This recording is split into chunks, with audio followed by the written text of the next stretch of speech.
Okay, so today, what I would like to talk about is finding harmony.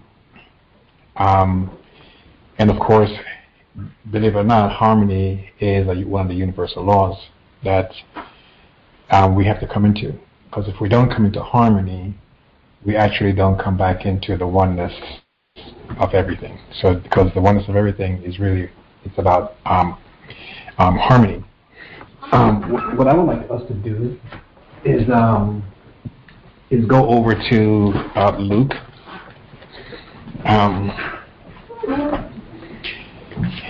Of course, harmony is the opposite of chaos. You know that. And out of chaos, actually, harmony is built. Whenever there's going to be a new world, what you usually find is chaos. And from that chaos, harmony starts to come into play. It's really the ultimate balance in our lives. And actually, it's the purpose, it's the reason why we have karma. Karma is actually the cause and effects of the law, really, or of the natural law of Yahweh. And it's actually meant to bring us into the oneness. Now, in trying to bring us to oneness, okay, we have to look at what karma is going to do in the cause and effects of the law, because this is actually going to be physical, it's going to be spiritual, it's going to be mental, it's going to be emotional, and it's all bringing us into the oneness. And what it does, it balances the disturbance that's around us. But we have a lot to do with that, but we don't have everything to do with that. In Luke chapter 6, we're going to look at how we can help that. We can help in bringing things into harmony. And of course, to bring everything into harmony, we have to look at and become conscious of what's around us. And that we're not necessarily separate from anything else. And in order for us to bring ourselves into harmony, we can't just bring ourselves into harmony and everything else is in disharmony. It doesn't work that way. The whole thing has to come into harmony, and there's a greater plan to bring everything into harmony. But of course, it's like an infection. One thing touches another, and then it spreads, and then more and more and more becomes in harmony. So there's going to be a tenth that's going to become all harmonious with the one. That tenth now is going to touch others, and those others are going to touch others in a three-phase plan to bring everything into harmony. So today, the things that we look at, and I'm going to look at some scriptures here, but they're pretty much the same thing. But I'm going to show them because of the fact that I think that they were mentioned in the scriptures so many times, because there's a reason, and it's because of its importance. So 6 and verse 31, Luke 6 and verse 31, it says, "And just as you would have men do to you, do also the same to them."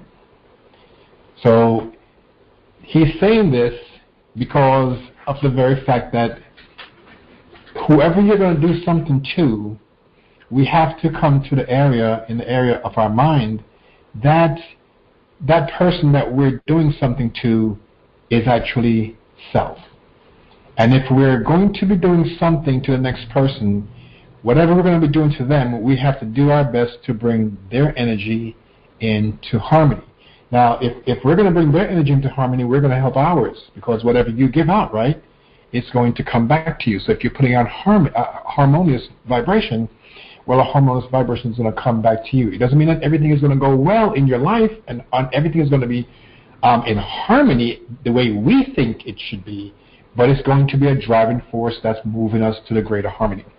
Now, I'm going to show you 3 more scriptures, and like I said, they're pretty much saying the same things. But in Matthew, then go to Matthew, in verse 7, chapter 7, okay?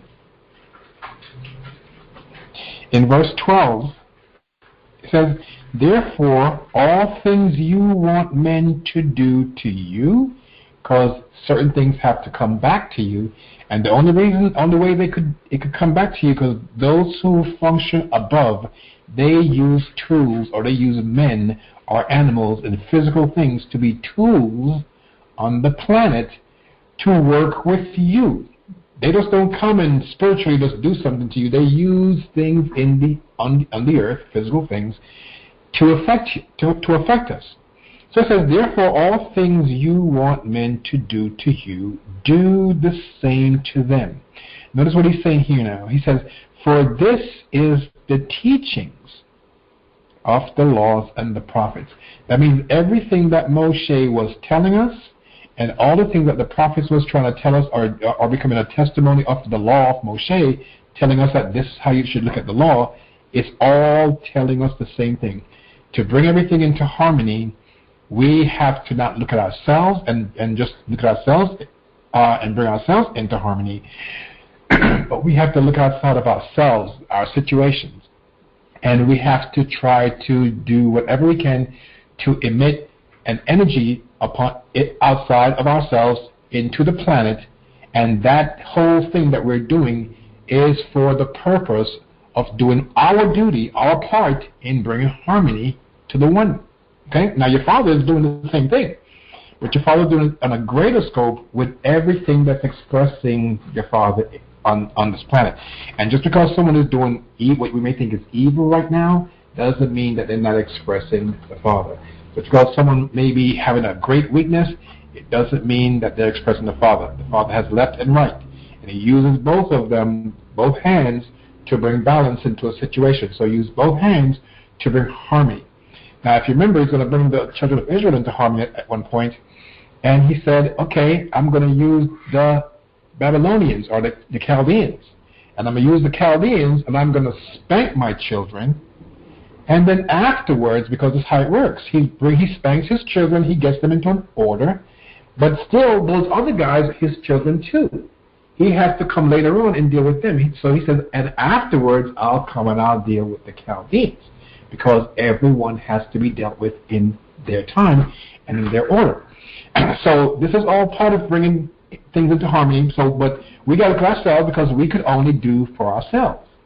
Okay? But it doesn't mean that we can't emit the Father's frequency, that we can't plant the seed. We can't necessarily water it, because someone else is going to water it and someone's going to bring forth the fruit of it, but we can plant the seed, and that's what we are. That's what we're doing here.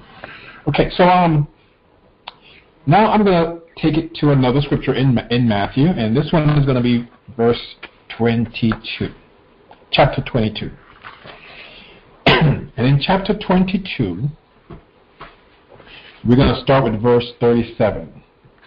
Okay? 22 and verse 37. And it says, Yahshua said to him, you must love Yahweh with all your heart, and with all your soul, and with all your might. He says, this is the first and greatest commandment.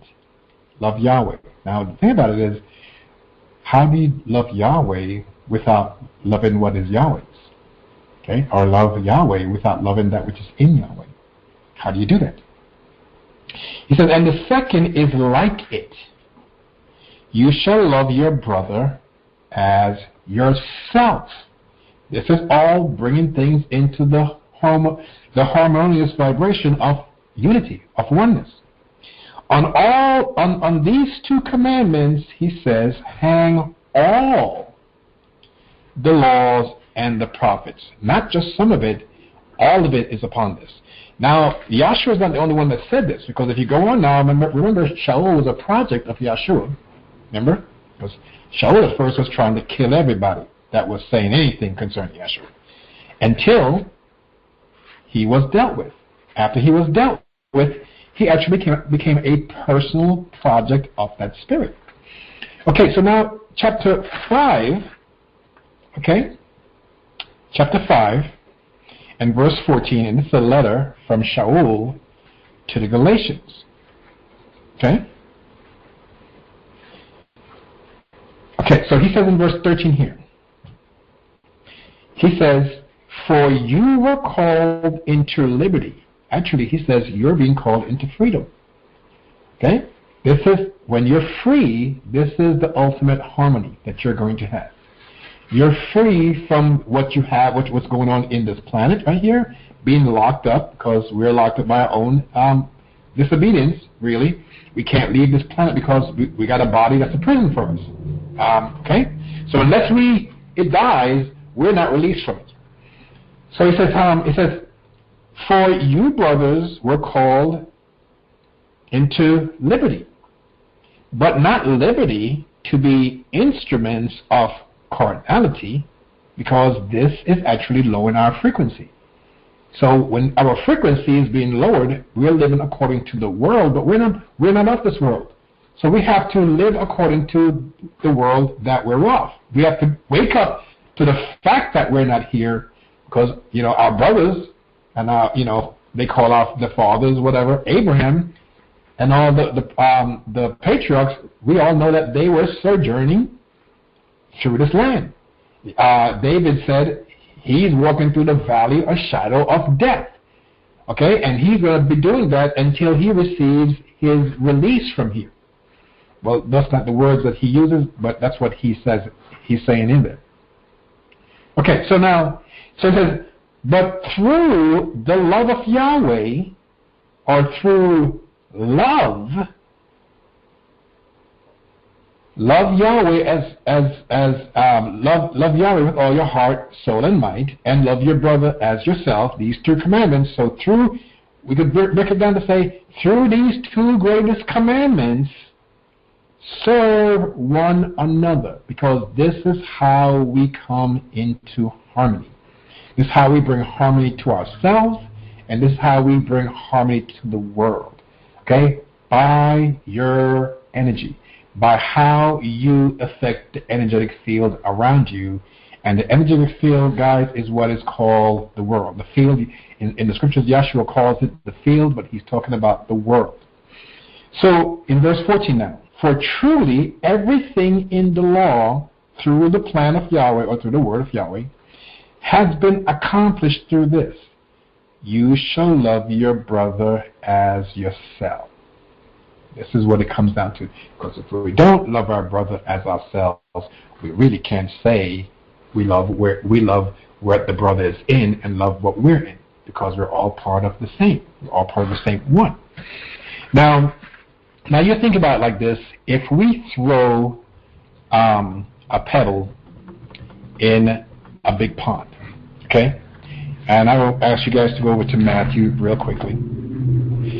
Okay, if we throw a pebble in a great pond, we find that pebble, it creates a ripple. Okay, and not the Republican ripple that we just heard out about here. It creates a ripple that goes out, and it continues to go until everything settles back into a natural and harmonious state, and what actually happens to the disturbance then settles. Now we have to understand where we are, because when these crazy energetic fields come around us, or and our frequency comes around us, and they are oppressing us, because what they want us to do, they want us to start functioning in a manner that's going to bring disharmony.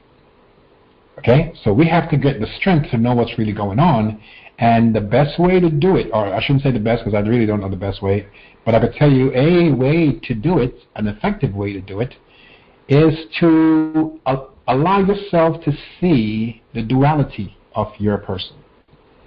Okay, allow yourself to see the personality that is acting upon the field, and allow yourself to see the true self that is observing the personality acting in the field. Okay.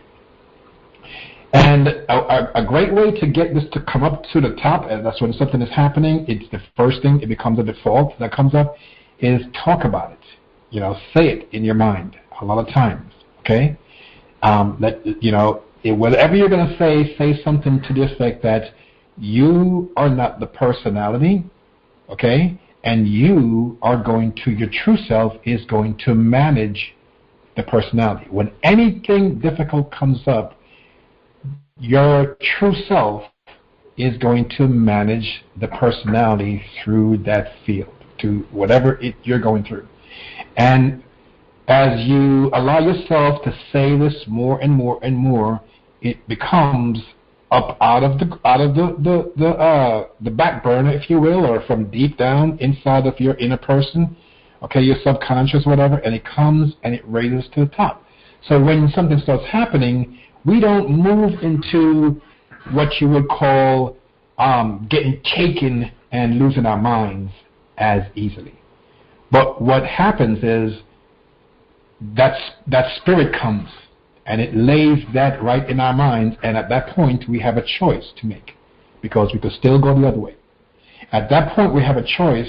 We could say, oh yeah, okay, I'm the true self and I'm observing this personality, and I'm going to manage this personality through whatever it's trying to do right here to create this harmony in this field. This is the power that you have within yourself, and you control this thing here, this rotting flesh that is here for a moment and is gone the next moment. You're able to control that because you're allowing your true person, okay, to make the decisions for everything that's caught up in the personality that wants to drive everything away in the essence of ego, and you control it. Okay. So if we're in the place of creating this harmony or harmonious acts and creating these ripples in our energetic space, this is our lives, our circumstances, situations. This spreads out into the field of what you call the world. So we are affecting the world. Now, we don't see it as affecting the world, but think of it like this. I have a real disharmonious energy about me. I say something really mean to Ari. So my words are spirit now. Remember that. The words that I speak, spirit, whether they're great words or whether they're horrible words, you can't see them. They're spirit. Now, this goes into her. She's hurt by this, or it gets her angry by whatever it is that I said. Now, I've actually cast something that was upon me onto her. So it's moving. It begins to move. Now, what is she going to do? Okay, she may control it and put it back into place in herself, but she may not. She may take this to someone else. Now, if you remember these diseases that they had coming around here that they were creating, and they were saying, okay, this was in Africa, and someone flew an airplane from Africa, and they were in this airplane, and so we got to find everybody who was in the airplane now to stop this thing because it's just spreading. Well, that's energy. That's energy moving. The word is spirit. Spirit is energy. And it also moves. Ari could have a meeting tonight that she has to speak to 1,000 people. And she could go over there and she could speak to those 1,000 people. Okay? Or 1,000 people. Okay? And whatever she's putting out of herself, depending upon how much they receive it, they could receive her energy. Case in point. When you have entertainers that go out there and they allow themselves to take on a particular spirit in order to get the success in this world, okay? So they take on a particular spirit, and what the spirit wants to get praise. So it uses the flesh and blood individual that it has now made a contact with, and it's going to give this person something in exchange for that person pulling energy to that spirit.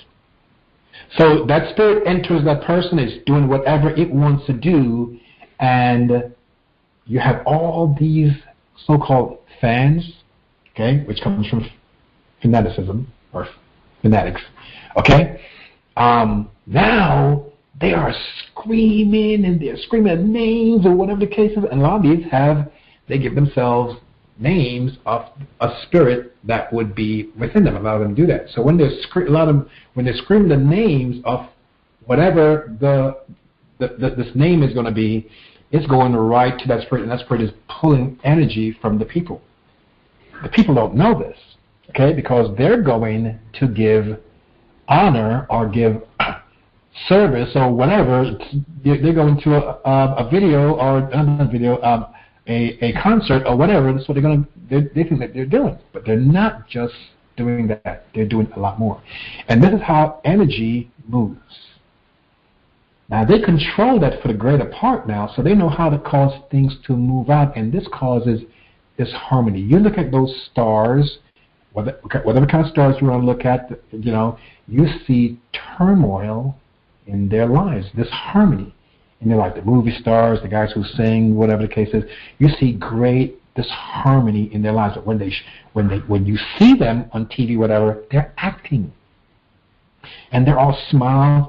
And this is all part of what you call idol worship. Whether we know it or not, it's all part of idol worship. And one of the things that the apostles were trying to tell us to do is to make sure that we stay clear of idol worship, because not that an idol is anything, and they're nothing, they're no different than anybody else that's flesh and blood, and an idol is no different. But the things that are sacrificed to idols, there's a demonic energy behind it. And so this is what he doesn't want anyone to come into contact with, because they do come and oppress, and they come through your space. Because each person has an energetic field, believe it or not. Okay, well, you and I could cause things by the things that we do to attach to that energy field, okay, and penetrate that energy field, and even come and dwell inside the vessel that we have. Okay, so you think about what we're saying here. So now this world is a field, right? Yahshua gave a parable, the parable of the sower. Okay, and he's talking about this field. Okay, in 13 and verse 38 here, he says here, the field, because that's what the sower was doing. He was going about sowing things in the field, and it was dropping in different places. And he says here, the field is the world. Okay? The worthy seeds are the children of the kingdom. The worthy seeds. Now, it doesn't mean that they're any more worthy than the other guys. It's just these are the ones that are being used first to actually get to a point that they will be then used to attract others to them. It's an infectious kind of thing. Okay, let me first infect this 10% and bring these in, because these have shown themselves to be ones who are strong enough to put things down, and they're able to move into the next level. So we take them into the next level of light here. Okay, and the light that they have received within themselves, this light is much greater. Now, so we're going to redeem those from among men, and they're going to take their place again where they actually fell from. All that's really happening at that point, guys, is they are able to quell the imbalance that's in this harmony, and they're able to move in the harmony of the oneness, so they're accepted there. That's all. So they're accepted in this oneness of the family, and this family is light. Okay? Light beings. Now they're going to be used to shine their force. All they're doing is emitting that now. But the reason why they're chosen is because while they were on the planet, they were emitting it.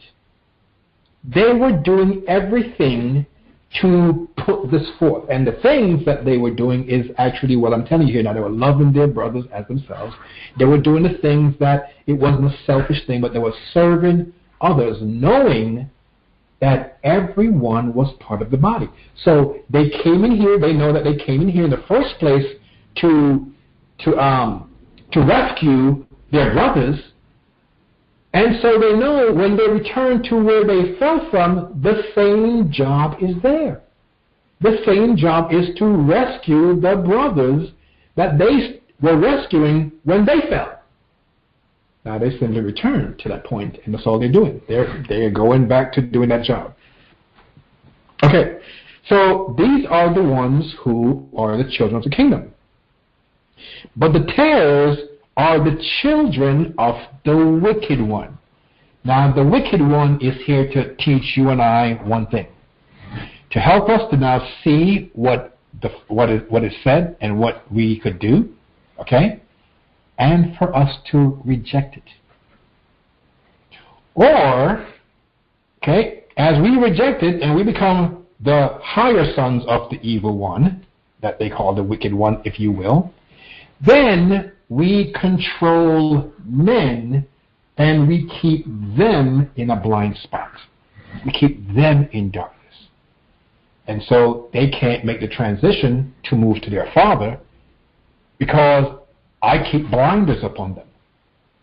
And that's what I want to do. I want to keep blinders upon them so they never get to receive light into their persons, and they never get to see or understand that they're not this flesh and blood thing. That they could move from that and they could start today. Okay. So this is how we're looking at it. I want us to go over to 2 Corinthians chapter 6 here. Okay? Now, so if we're creating this harmonious acts, okay, it creates ripples in the energetic space. All right, this is the field, this is our lives, our circumstances, situations, and this spreads out into the field, the world. Now, if there are other disturbances in the pond, okay, these other disturbances eventually meet in the pond, and they come against each other. That's if the disturbances don't come to a place of balance or come to a place of harmony. So, if we're thinking about it, when they come together, it creates a greater feel of this harmony. And this is what these guys want, because someone goes to a concert, they take on all this energy of these lower energies, these demonic forces, if you will, and they go out now. And they go out and they're charged with this energy, and they're not knowing that.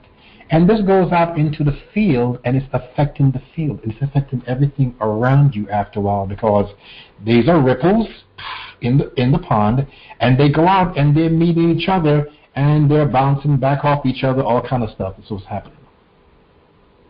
Now you're in the middle of that. It's all around you. Okay. So for you to receive harmony now, you have to take on a certain energy pact that puts around you a shield, if you will.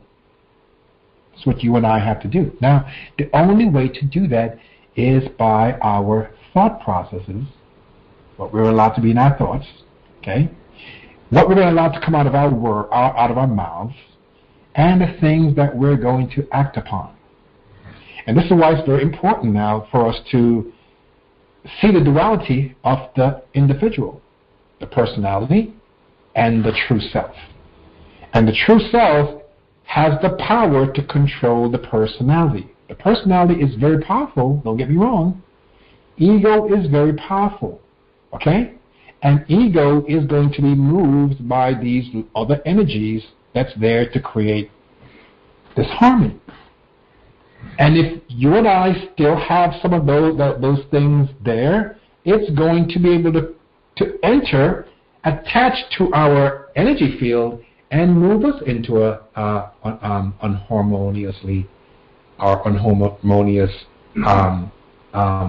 space, if you will. So what it's going to do to us. It does it all the time. Now, don't feel bad about it, because this is how your Father is exercising you.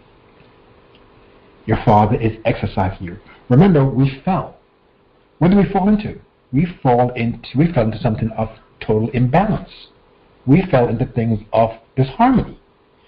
Well, we may find harmony in our little space that we have here. Okay, everything is going good. You know, I got a house, I got a wife, I got 2 dogs, I got a car. Everything is going good, but that's not it. Because we're still stuck. Your Father still got to take you further.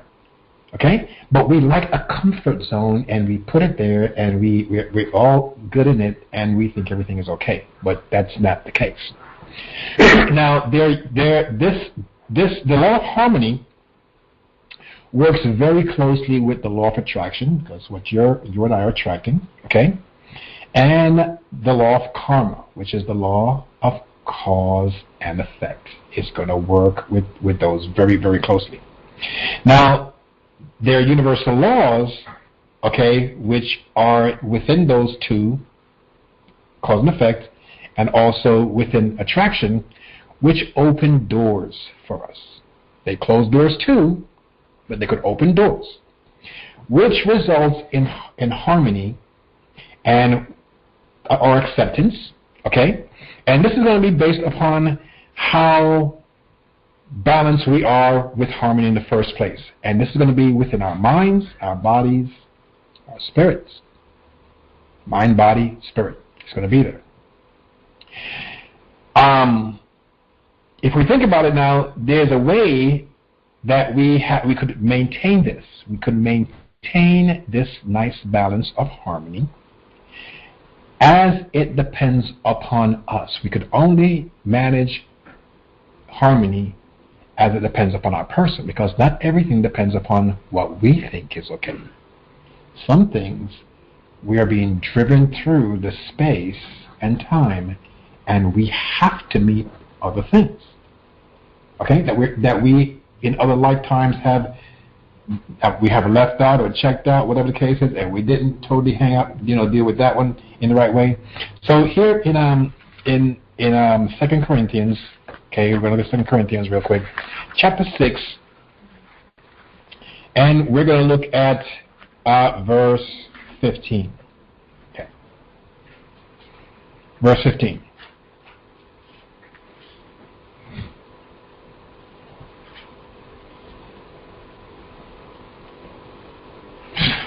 I think I may have that wrong. Let me see.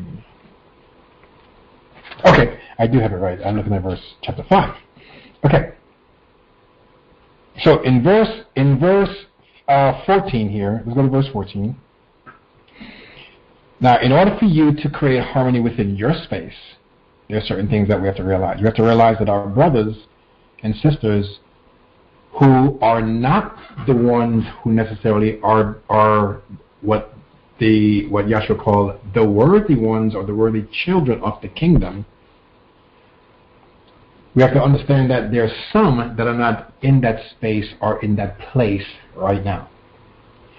Well, if you bring them all and pack them all together, it's going to create some problem, because in their world, they're creating ripples and they're bouncing off each other, and they don't know what's really going on, so they are harnessing day in and day out negative energies within their energy field. And they have an energy field about them, and in this energy field, there's a lot of inharmonious energies that's packed all on that field. It's like just grabbing onto it, and some of them are penetrating that, and we have to think about it like that. Now, if you're repelling this, remember, energy is going to just transmit, if you will. And even though you're coming in there, and you're fortified, whatever the case is, those things are still moving, and the moment you get a low point in your life, you and I could open a door for them. That's the thing, because we open doors. That's what we do. By doing certain energetic, certain universal laws, we could open doors. Open doors to move into higher area of frequencies. But we could open doors based upon what's going on. We have a bad news and we just drop for a moment, whatever. We could open doors to let others come into your fortified city. And that's who you are. You're a city that's fortified by light, the word of your Father. Okay, the laws and the prophets. So in chapter 6 here and verse 14, it says, do not be unequally yoked together with unbelievers. Well, if they don't believe, they're not going to hold the same energy that you are holding. They're not. Because they don't believe it in the first place. If they don't believe something, if I don't believe something, well, why am I going to do it? Well, if they don't believe something, they're not going to do it either. Because they're just not there. And the world, those who are in the world who are controlling them, wants to keep them in darkness so that they don't see the light. So here now, it says, for what fellowship has righteousness with unrighteousness? And what fellowship does light have with darkness? And what harmony can there be between Messiah and Belial? And Belial is kind of like worthlessness, that which is unworthy. Okay, so we just got to seeing Yahshua saying, these are the children, okay, and these children of the kingdom are the worthy ones. Okay, well, the children that's of the wicked one is actually what you're looking at here, because it's calling those children the children of Belial. Okay? This is who it is. Okay, so the children of Belial, or Belial, they may call it, these are the ones who are not yet ready, and of course Yahshua calls it worthy, okay, and all it really comes down to be is those who are ready. You cast the net into the ocean or into the kingdom here, and you pull out of that ocean or out of that pond or out of that kingdom a whole bunch of fish. And what you do, you take those who could feed others, and you throw those back who are not ready to feed anybody. They got enough meat upon themselves. So you throw them back, all the young ones. So in your Bible, it calls it worthy and unworthy. It's simply ready and those who are not ready. So if they're not ready, they can't be around you because they're going to disrupt your field. Well, they can be around you, you allow them to be around you, but you have to do certain things to fortify yourself. If you don't have the power to fortify yourself, then it's best for you not to be around them, because you really don't have, even if you can be around them, you're not in agreement with them. Okay.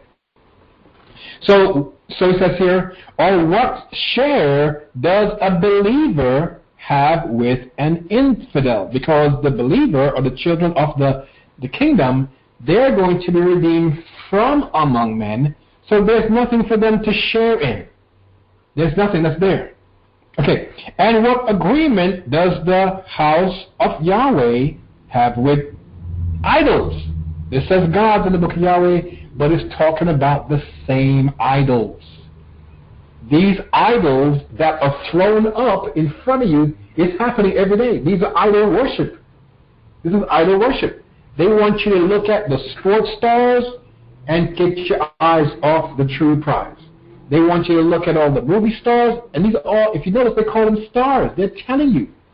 These are the ones who we're putting up as stars, and we're forgetting the brightness that's within ourselves, and we're not fanning that. Okay? Because we're the ones who they persecute and all those things, and the scripture says, and who they were not worthy to behold, because those are the real stars. Okay? These are the ones who are emitting light right now, but when you put out light, that which is in darkness don't like that disturbance. It's disturbance for them. Okay? But you're being taught something. Now, so what I want you to see now is there is another mode that actually create harmony for you also, but this harmony doesn't depend upon us. The power that brings us into harmony with the Almighty, which is in our dimension and in our consciousness, seems like unwarranted problems, if you will. But we don't know what's really going on. But they're there to bring us through the field, And sometimes when we hit these hiccups that we didn't necessarily create anything right now, because we're living a great harmonious life and we're doing everything that is being said to do, but we're light, and the darkness doesn't like light. Okay, so what has to take place now? It says that we have to overcome the world, or overcome this field. And this field is full of darkness. It's the valley or shadow of death. The valley of shadow of darkness. And you're the light in it. You're the salt there. You're the lamp. You're a peculiar person. Because you look different than everybody else. So you become a target. That's why the one who removes himself from evil, he becomes a prey. Okay, so we think this is a problem for us when anything really happens and things move out of our way. Okay, but the fact is, it's unnecessary evil, if you will. We look at it as evil here, but it's not evil. On the higher scope, it's nothing. It all balances out. Okay, so these come because we are already operating in the field of disharmony. That's why they come. And we must, over time, settle back into our natural state. Over time. Just as you throw that pebble into the pond, and after a while it comes back and everything is harmonious again, the ripples go out. Okay? In the same manner, you and I, over time, have to come back to our natural state, our original state. Now, we don't know how to come back to our original state by ourselves, because when we come into the third dimensional world here, we give up a lot of mental power and give up a lot of consciousness. So we come in and we're actually babes. Just think of yourself, when a baby comes into the world, it can't do anything. It's defenseless. It can't do anything. You have to pick it up, you have to carry it, whatever the case is, it can do very little. And as it goes along, it's starting to figure out how its fingers move and how it can affect other things in this world. Well, you think about us as we're growing up, and when we start affecting other things in the spiritual world, through the spiritual world, I should say, then you start seeing that you're actually growing as a child, but you're still a child. Because everything is not given over to you. Okay? You're still kept from going in certain places, and you're still kept from doing certain things. Because those who are directing, the parents who are directing, they're guarding you. Okay? From becoming from harm. Okay, so now let's go to 1 Corinthians and chapter 10, 1 Corinthians chapter 10. And harmony does not always depend upon us. Chapter 10, let's look at verse 12 here. Okay. It says, therefore, let him who thinks he stands be on guard, that he does not fall. Because it all doesn't depend upon us, guys. Okay? Some of it does, some of it doesn't. Like I said, we are children, and we have guardians who are actually still directing us through this field. There is no temptation taken hold of you except what is common to man. That means something is going to still come into your field trying to disrupt you. Okay? And Yahweh is faithful. He will not let you be tempted beyond what you can bear. Because he knows the limitations. But they're still directing you through this field. But when you are tempted, notice what it says? He will also make a way of escape, that you may be able to bear it. Now, what is this area of escape that is being made? Because what is actually being said, which is not translated that way, really, is that you're being tempted in order for you to escape the lower world. You're being tempted for you to escape the very energies that's coming upon you for you to exercise yourself, or for us to exercise, and actually move past that or overcome that or repel that. This is actually what's coming. That's what's going on. This is actually what's going on. Yahweh is allowing certain things to come into our field, our world, our space, our circumstance, our situations. That's going to exercise us to become stronger.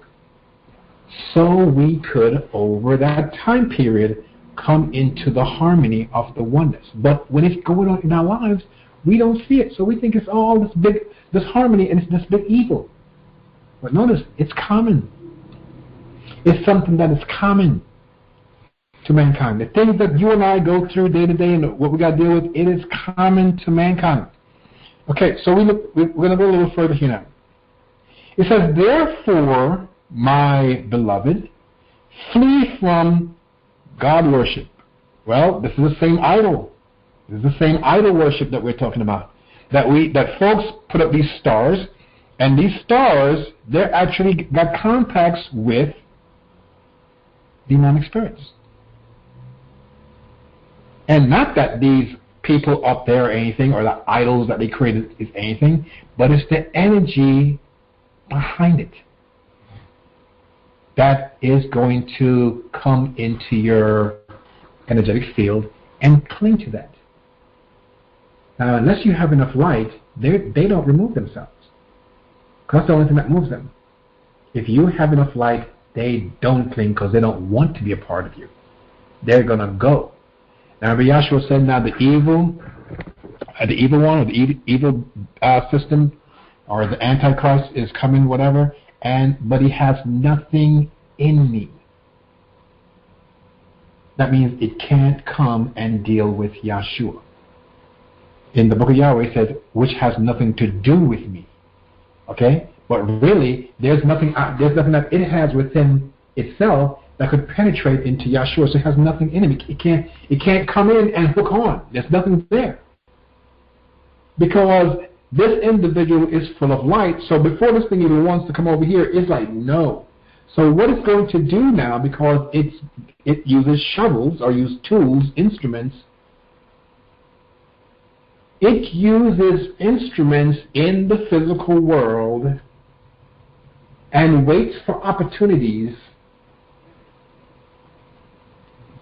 to act in our field or to act against us in some kind of way. In Yahshua's case, he couldn't get into his field, so it uses other individuals or use other individuals to take him out. But in all the efforts that they were doing, they were actually just progressing or causing progress to come along. That's all they were really doing, because they didn't know the full plan. Okay, so here now, where did I leave off at? Okay, so here we're seeing now that temptation is everywhere. Temptation is the necessary evil that comes to us for us to actually escape what we have fallen into. That's what it's there for. Now, what I want to do is to bring us to the story of Job. And you guys all know the story of Job very well. And Job, I'm going to go to chapter 1 of Job. Okay? We have spoken here many times, and we all know that there's nothing fighting us, or fighting Yahweh, or trying to kill Yahweh, or whatever the case is. There's no battle. We all know that. Okay? So we're going to look here, and we're going to see energies. So as I'm reading this, just think of energy in the field. And think of the fact that you may have done everything that you think was okay for you to do, and you're in a good spot now. But something has actually come and is playing there. In verse 6 of chapter 1, it says, now there was a day when the servants of Yahweh came to present themselves. Some book says the sons, but they're all servants. It says, present themselves before Yahweh, and Satan also came amongst them as one of the sons, as one of the servants. He came amongst them. Yahweh said to Satan, his servant, this is energy now, energy interacting. Okay. Where do you come from, Satan? Satan answered Yahweh and said, from going back and forth in the earth, and from walking up and down in it, looking for a victim. That's what I'm going to do. That's my job. Okay? Look for someone who ain't doing whatever, so I could accuse them, and everybody could know that they were all folly, and they weren't what they said they were, and we could bring them down. Then Yahweh said to Satan, have you considered my servant Job? There is none like him in the earth, a perfect, blameless, upright man who reverences Yahweh and shuns evil. Satan now is the accuser, so Satan can't go along with that because Satan's job is to find weakness and exploit it, like my ghosts. That's what their job is. Satan answered Yahweh and said, does Job reverence Yahweh for no reason? In other words, he got something in it. That's the reason why he's really doing this. Have you not made a hedge around him, as well as around his household, and all that he has on every side? You've done this. You have blessed his every effort, and his possessions have increased in the land. Well, this is going on because of who Job is, what he is admitting. Okay? He's blameless in everything. Okay? There's none like him. So guess what is coming to him? Stuff is coming to him based upon what he's admitting. It's in this harmony in his life. Okay? He has brought a harmonious energy to him by what he emits. Okay, so now it says, but just put your hand and strike all that he has, and all his harmony will be gone, and if there's no harmony, he will curse you. Right to your face. So Yahweh said to Satan, behold, okay, all that he has is now in your power. These are all energies. And they're going to affect the physical world. Okay? Just do not lay your hand on him personally. So Satan departed from the presence of Yahweh and said, you bet, that's a bet, Yahweh. We're going to do that. So you know the story. He went and all kind of stuff. Messengers was coming back and forth saying, okay, hey man, you just lost all your farm animals. Man, you just lost all your children. You just lost everything you got, Job. And Job was still faithful.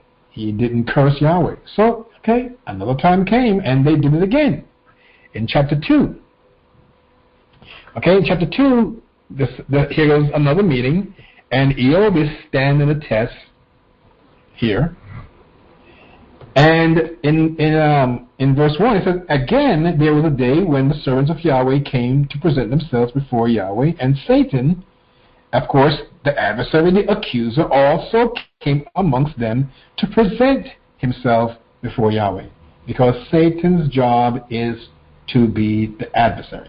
That's why Satan's job, or Satan's control of the ego, will always have the individual accusing somebody else, okay, and be an adversary in this land.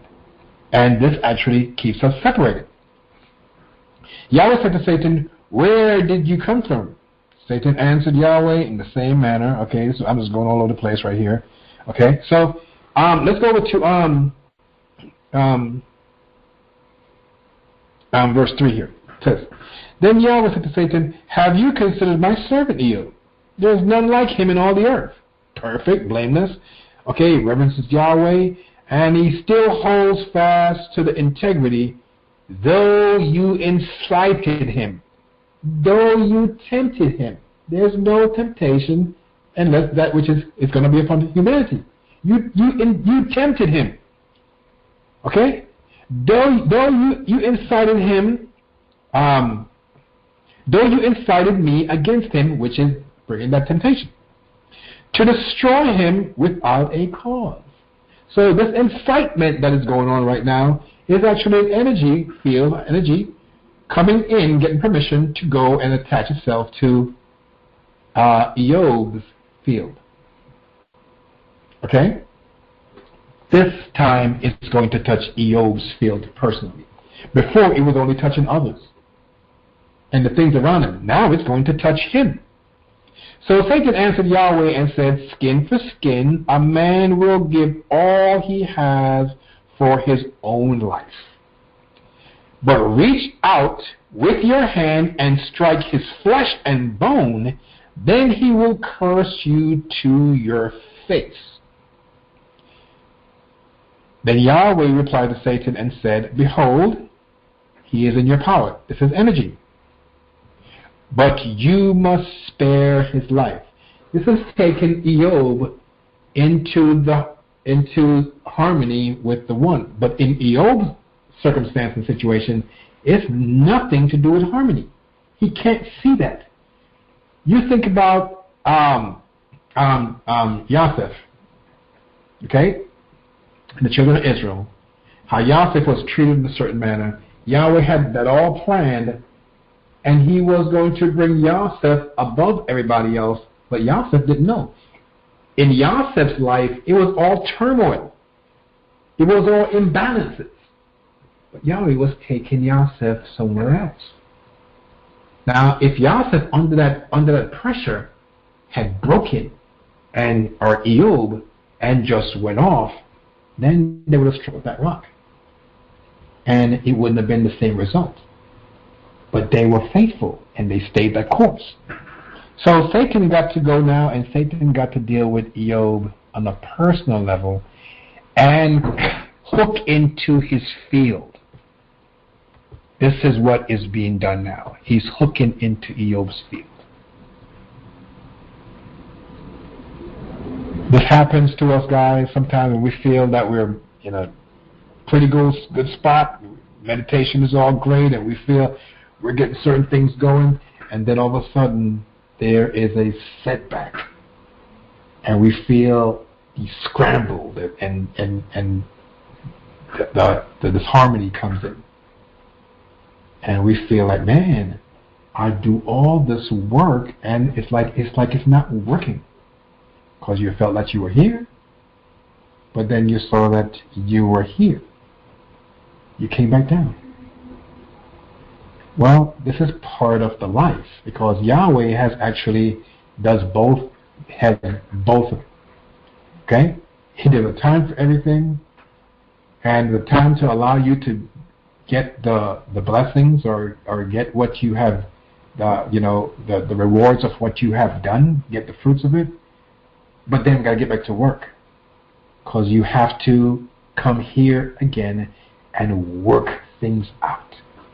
And then you get to enjoy things for a season, but then you find that here it is again. You have to exercise yourself. And each time that you're exercising, you're becoming stronger spiritually. Just keep faith. Keep faith. Know that, hey, your Father's going to put you through this anyway. It's going to happen anyway. Don't lose anything about it. Okay? It's going to come anyway. But in it, know that there's a mode of escape for you to come to another state of awareness, so you could actually make it out. So you could become one of those that the Bible calls the worthy ones, if you get to that point. Because that's where we're all going. We're all moving based upon how prepared we are. We're all moving to the place of escape. Going back home, being redeemed from among manhood, or hominids, or humans, which is off the earth. You're moving to another place. Okay, so we're going to go to John, 1 John. 1 John, and we're going to see the importance. This is one of the things that we've got to make sure that we do to be in harmony. One of the things. Okay, one of the things. Because it's very subtle here now, guys. Very subtle. John chapter 5, and verse 21. It says, little children, 1 John chapter 5 and verse 21. Little children, keep yourselves from gods. Idols. This is idols. keep yourself from idols.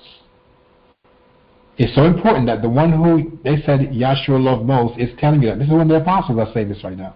Now, let's go to Shaul, because he was one of the apostles, but he was one that did the greatest work amongst the Gentiles. So let's go to 1 Corinthians again.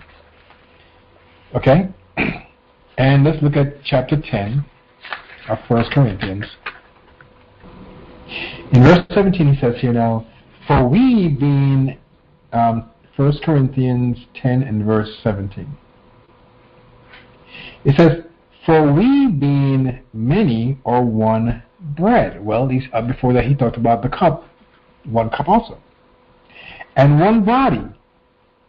And we all partake of the one whom the bread represents. Well, we do the same thing with the cup. Okay? In the ceremony, you bless the cup and you pour from that cup into everybody else's cup. One. You bless the bread and you break from that bread and give everybody else that bread. One. That's what the ceremony is about. Okay? Okay, so it says, consider Israel after the flesh. Okay? Not after Jerusalem in heaven. Okay? After the flesh. Are not those who eat of the sacrifice partakers of the altar? And the altar is that's their world. Okay? So everyone who eats or who partakes of the sacrifices that's at the altar, and remember the altar is the world. The altar is the field. The same field that we are projecting energy into, but also energy from all the forces are being projected into it. Now, to be harmonious, we create our own field.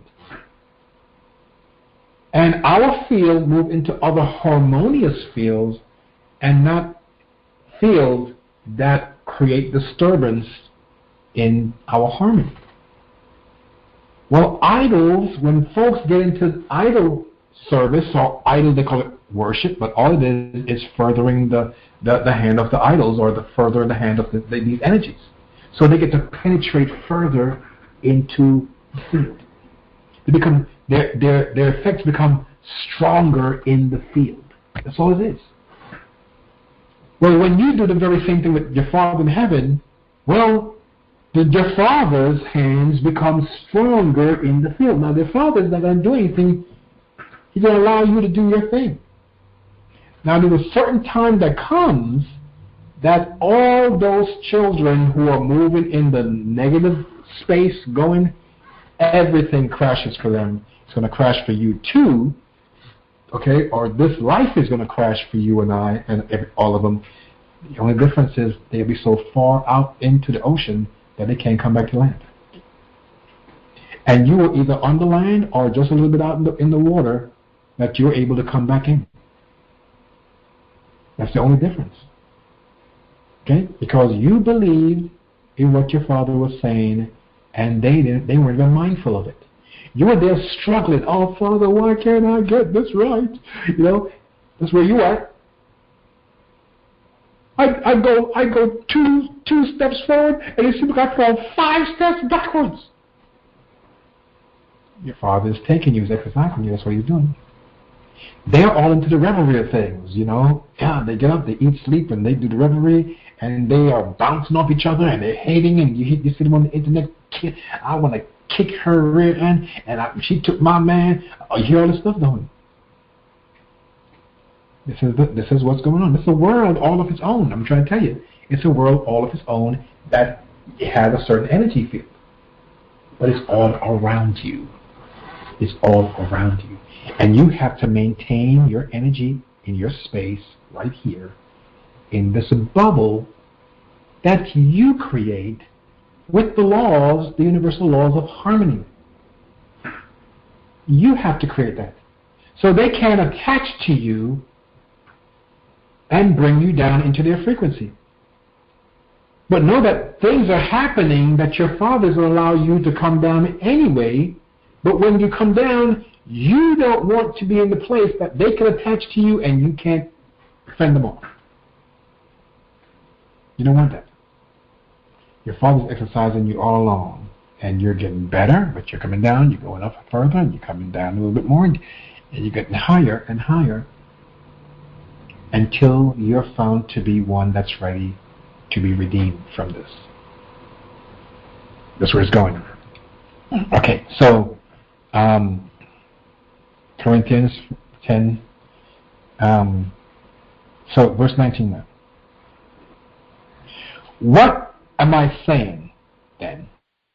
That gods are a god are idols is anything? No, because the idol is really nothing. Or what is offered to gods or this idol is anything? No.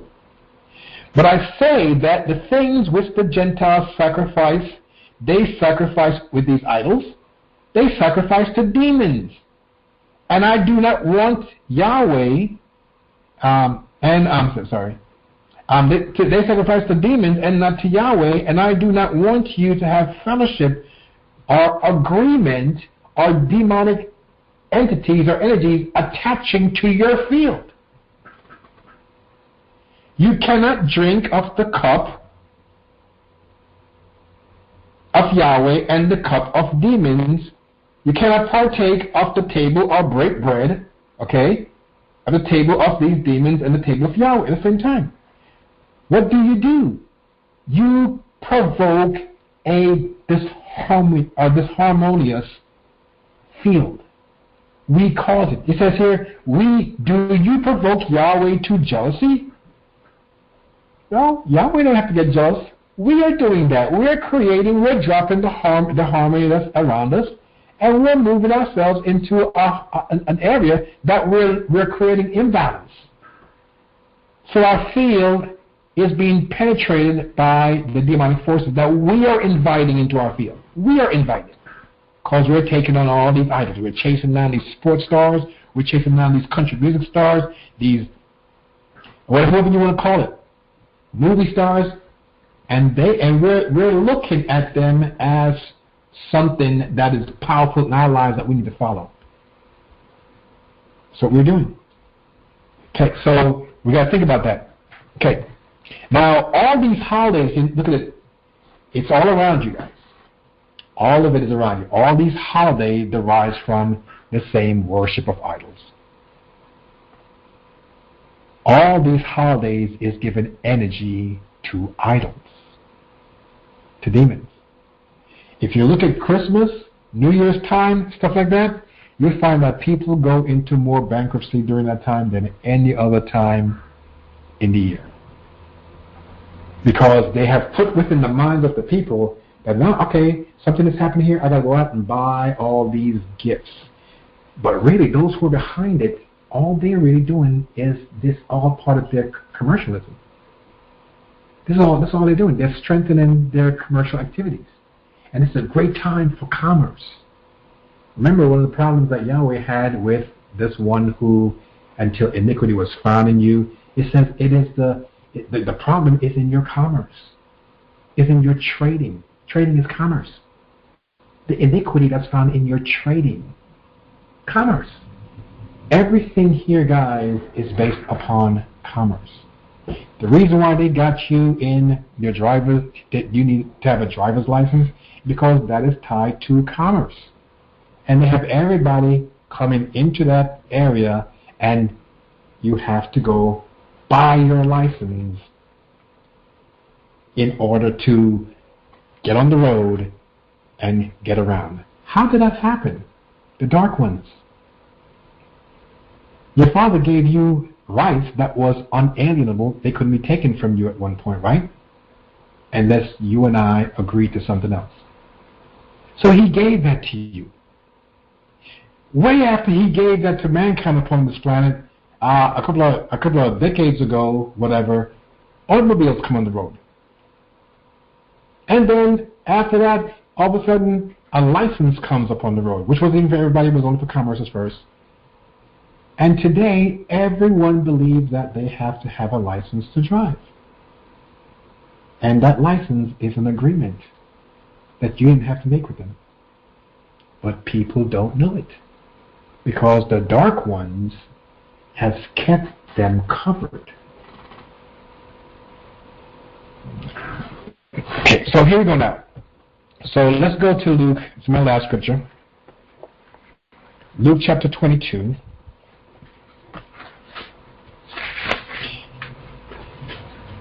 Okay? And remember what happened with Job now. Okay? Now, if you look at the scriptures, you see that Kepha was one of those like, man, I'm invincible almost. He was like, hey, bring it on. I'll do it. I'll never do that to you, teacher. Never. I'll never turn my back on you. And Yahshua says, okay, or by the time this cock crowed 3 times tonight, you're gonna deny me, or by the time you're gonna have to deny me 3 times, or whatever the case is. You know what I'm saying? And sure enough, it happened. Why? Because he was all, while Yahshua was there, he was all like, yeah, feeling really great, all harmonious, pulling from Yahshua's energy. All of a sudden, something happened, boom, and he got all this scramble within himself. All fear and all kind of stuff was penetrating. Energies coming into his field. Because he dropped, and it was able to be there. Something happened. It was all on him. Okay? And he did exactly what Yahshua said he was going to do. Okay. Let's look at Luke chapter 22 here, and look at verse 31.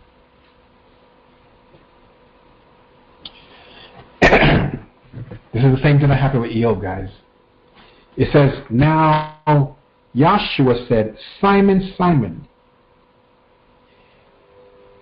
behold, Satan wanted you. In some of the books, translation, it will say, Satan requested to get you. Just like he did for Job. Now, why Kepha? Because Kepha was all like, I'm big and bad. He's like, let me break this fool down. Let me break him down. He ain't all that. Why Kepha? Because Kepha, if you guys watch the, what's that show called? The Chosen, yeah. They depict Kepha really well. They got a little muscular Jewish guy, Middle Eastern guy. He got some buff to him, and he's talking snuff. And he could always get everybody else. Man, he's always getting on somebody else. Well, that was Kepha. Why did they want to get Kepha? Why was it like, let's get everybody else? He says, Kepha, Satan requested to get you. Because you got a big mouth, bro. Okay. So he could sift you like wheat. That means even though Kepha was going to do his thing, he wanted him, because, when you sift him, you get the pureness out of everything. So he said, let's see if he's really worth it. Let's see if this man is, I'm going to sift him like wheat. Satan requested to get you. Well, it doesn't mean that Satan was going to get him still, but he was something, which I'm not sure it's put there. But I have prayed for you that your faith does not fail, because he wasn't going to take him out of it. Yahweh wasn't going to take him out of it. He was going to still sift Kepha. But Kepha's faith, Yahshua prayed that his faith did not fail when those energy came and attached to his field. And when you are converted, when you are sifted, it's the same. Okay? When you are sifted, then strengthen your brothers, Kepha. Because this is what Satan wants. He wants to sift you. He's going to get the opportunity. So when you are sifted and you come through like fine flour, this is the conversion now, so you can make it into nice bread. Okay? The bread, which is the bread of life, which is, the show bread, which is the word of Yahweh that you give. When you're there, use that bread to convert your brothers. But Kepha's going to come. It's going to come. It's not going to stop. So, in working ourselves to harmony, we have to look at it. Okay? Because finding harmony comes down to what our consciousness is going to be all about. We have to come to the place that we know now, and not just as fact here, but we know in the sense that it's something that is penetrative within us. That this is what we do. This is our lives. We do not serve self, but we serve the all. And to serve the all, we have to serve members in the body in particular. We have to serve living things, life. That's what we have to do. We have to engage that. But even though we engage that, it doesn't mean it's always going to be harmonious as far as we can think about it. Because our Father is still taking us to be in harmony with Him. We got to see that. We're still on the path to be in harmony with Him. Who knows what that is all about until you get there, until you get to a certain point. I don't know what that's about. I couldn't begin to tell you what it's all about. Eyes have not seen. That's mine and your eyes, really, guys, and what we could perceive, really, with the other eye. And ears heard the glory that is penned up for you and I. So I couldn't begin to tell you where we're going. No, because while I'm stuck in this place right here, I don't have eyes to see, and I don't have ears to hear it. I ain't got it. So I couldn't begin to tell you. And I'm sure you couldn't tell me either. You probably wouldn't be here. That's for sure. So we think about it. The law of harmony. Creating harmony within your space. But as you create harmony within your space, expect that Yahweh is still working to bring you to the all. And with that, I'll go ahead and close